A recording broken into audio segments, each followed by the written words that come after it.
सुपनेखा शादीशुदा थी। सुपनेखा जी का विवाह हुआ था और बड़े वीर पुरुष से विवाह हुआ था। बड़े वीर पुरुष से विवाह हुआ था। सुपनेखा जी के पति का नाम क्या था पता है? सुपनेखा जी के पति का नाम विद्युत जीवा थी। रावण उनसे बहुत डरता था, घबराता था, क्योंकि विद्युत जीवा जी ने पूरे लंका को मुख में रख के सो जाता था। पूरे जितने लंका है ना उसको मुख में रखकर सो जाता था। अब रावण बहुत घबराया। रावण बहुत घबराया कि जीजा इतना बलवान है, जीजा इतना बलवान है, एक आध बार मुंह में रख के कहीं पेट में चल गई तो लंका हम सब बच जाएंगे। जो सुपनेखा के पति हैं वो बड़े बलवान थे। अब सोच कर देखो कि लंका तो कोई छोटी है नहीं और लंका को वो मुंह में रख कर सो जाता था, इतना बलवान था।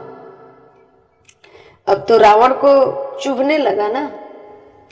जो अहंकारी पुरुष होंगे, जो अत्याचारी होते हैं, वो दूसरों की मान बढ़ाई नहीं सहन कर पाते। ये नहीं सोचते हैं कि चलो हम भी ऐसा कोई तप करें कि हमारा भी ऐसा मान हो, ऐसा बल मिले। ये नहीं सोचेंगे, परंतु ये सोचेंगे कि हमसे आगे बढ़ कैसे गया, हमसे आगे बढ़ कैसे गया, इसे उठवा लो, इसे मरवा दो, इसे ये कर दो। वही रावण ने किया।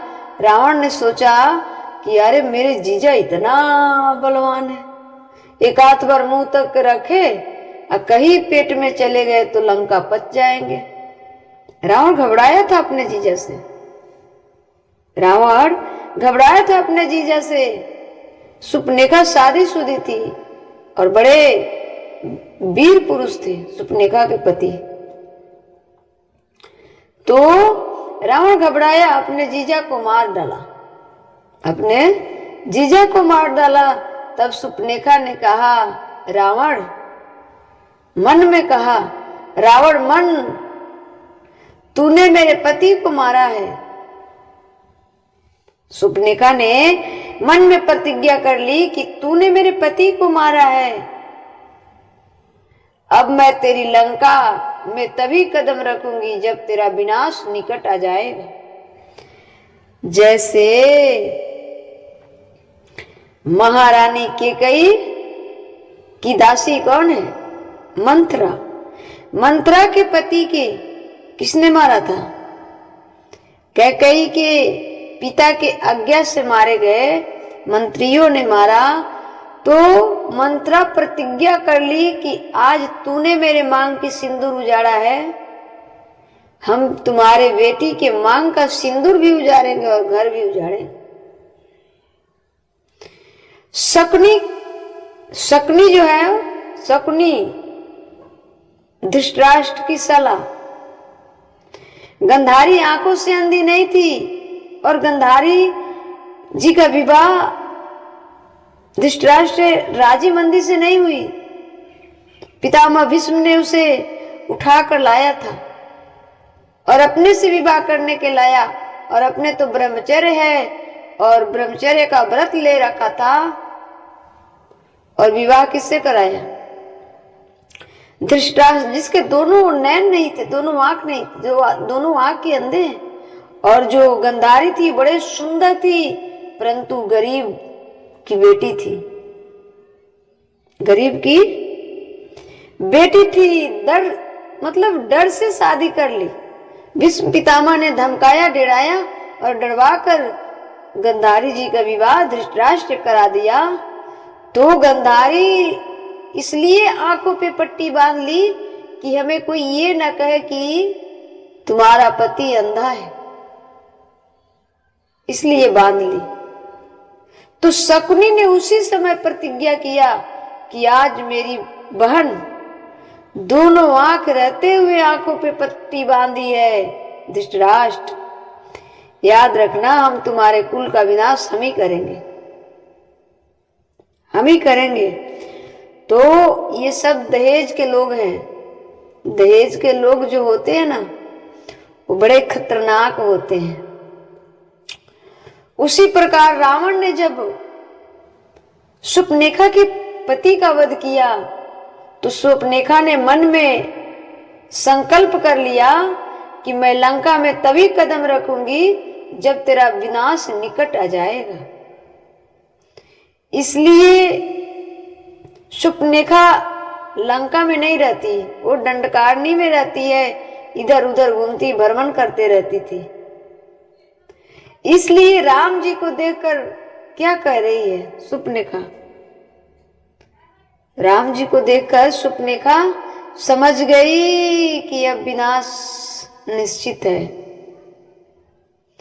एक बात मैं बताऊं, पहले के जितने भी राक्षस प्रवृत्ति के थे, राक्षस भी थे ना, वो सब लोग तपस्वी थे। भले भोजन राक्षसी थी, पर सब तपस्या कर करके आगे बढ़े हैं, भगवान को जीते हैं सब लोग। तपस्या में इतनी बल है कि ना चाहकर भी भगवान को वरदान देना पड़ेगा। ब्रह्मा जी को देना पड़ा ना, रावण को, इंद्रजीत को ब्रह्मा जी नहीं चाहते थे वरदान देना। रावण ने तो अमरत्व का वरदान मांगा था, पर ब्रह्मा जी ने कहा कि बेटा मैं ही खुद अमर नहीं हूं तो मैं आपको अमर कैसे बना सकता हूं। तो देखिए, तपस्या में, साधना में इतनी शक्ति है कि भगवान को भी झुकना पड़ता है, झुके हैं। तपस्या कीजिएगा तो उन्हें बलजोड़ी ना चाहकर भी वरदान देना पड़ेगा। भस्मासुर को भगवान शंकर ने ना चाहकर भी वरदान दिए कि नहीं? देना ही पड़ेगा, समझे? इसलिए तो राक्षस जन भी क्या होते हैं, तपस्वी थे। सब बड़े बड़े तप जंगलों में करने वाले लोग थे रावण के खानदान, क्योंकि ब्राह्मण था ना, वो वेद शास्त्र पढ़ा लिखा था ना, वेद शास्त्र की महिमा जानता था ना। तो शूर्पणखा ने जब देखा कि राम जी आ गए, अब समझ गई कि मेरा तो काम बन जाएगा। किसी को बिगाड़ने से पहले 1000 बार सोचिए, क्योंकि आज उससे बिगाड़ रहे हो, माना कि उसका समय लाचारी आ जाए, उस समय बुरा आ सकता है, परंतु वो बुरा वक्त, उसका बुरा वक्त आपके जीवन की काली रात बन सकती है। आपके जीवन की काली रात बन सकती है। शूर्पणखा अपने पति से बहुत प्रेम करती थी, बहुत प्रसन्न रहती थी, खुश रहा करती थी, परंतु जब पति चले गए तो दंडकारणी वनों में भ्रमण करने लगी।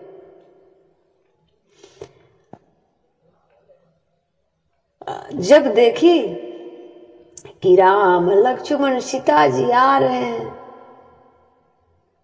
राम जी को देखकर क्या कह रही है शूर्पणखा, तो सम पुरुष नमो सम नारी। भगवान बढ़िया सा पंचवटी में कुटिया बनाए, लक्ष्मण जी के द्वारा बनाया गया कुटिया, सुंदर सा कुटिया है। भगवान बड़े प्रसन्न से, बड़े खुशी मन से अपने ध्यान पे बैठे हैं। भगवान को भी तो पता ही था ना। तब तक शूर्पणखा आई और चूड़ियां खनकाने लगी। भगवान की आंखें खोलो। भगवान तो दिव्य दृष्टि से देख ही रहे थे कि शूर्पणखा आ गई है, रूप बदल ली है, आई है, अब यहाँ से स्टार्ट होगा मेरा लीला। परंतु राम जी तो राम जी है, मानव रूप में है ना, तो थोड़ा सा मानवीय लीला भी करना जरूरी था। इसलिए भगवान राम बड़े मजे से ध्यान में बैठे हैं। शूर्पणखा चूड़ियां खनका रही है, उन्हें ध्यान तोड़ने की प्रयास कर रही है। भगवान राम ने आंखें खोली, पूछी, देवी आप कौन हैं? सुपनेखा ने कहा कि तो सम पुरुष नमो सम नारी। सुपनेखा ने क्या कहा कि न तो सम पुरुष नमो सम नारी, तेरे जैसा कोई पुरुष नहीं है, तेरे जैसा कोई पुरुष नहीं है, तेरे जैसा। क्यों? राम जी की प्रतिज्ञा है कि मैं पृथ्वी को दुष्टों से विहीन कर दूंगा। राम जी की प्रतिज्ञा है कि मैं पृथ्वी को दुष्टों से विहीन कर दूंगा। निश्चर हीन करहूं मही, निश्चरहीन करहूं मही। राम जी की प्रतिज्ञा है कि पृथ्वी से निश्चरों से हीन कर दूंगा। और सुपनेखा की भी प्रतिज्ञा थी कि मैं रावण से पृथ्वी को हीन कर दूंगा। आपके विचार और मेरे विचार एक है, इसलिए तो सम पुरुष नमो सम नारी, तो सम पुरुष नमो सम नारी। सुपनेखा कहती हैं राम से, तुम कितने सुंदर हो, तुम कितने सुंदर हो और कौन हो, तुम्हारा नाम क्या है? भगवान बोले कि मेरा नाम दशरथ नंदन राम है, मेरा नाम दशरथ नंदन राम है। बोलो देवी, किस कारण से, क्या आवश्यकता है आपसे, किस कारण से मेरे पास आना हुआ, बताओ। सुपनेखा कहती है तुम कितने सुंदर हो और हम भी कम सुंदर नहीं हैं। सुपनेखा खुद से बताती है कि हम भी कम सुंदर नहीं हैं, हमसे विवाह कर लो, हमसे विवाह कर लो तो आपके काम बने, आपके काम बने। राम जी ने देखा तक नहीं। देखिए, चरित्रहीन और चरित्र वाले व्यक्ति में कितना अंतर होता है। वही रावण माता सीता का हरण कर लिया, एक तरफ राम जी के पास स्वयं चलकर गई है, विवाह की प्रस्ताव लेकर गई। सुपनेखा मेरे राम देखे तक नहीं, चरणों से निगाहें ऊपर किए ही नहीं कि कैसी है, वो बस दिव्य दृष्टि से देखे थे, ऐसे नहीं देखे। मेरे राम इसलिए रामचरित्रवान है क्योंकि पराई पुरुष को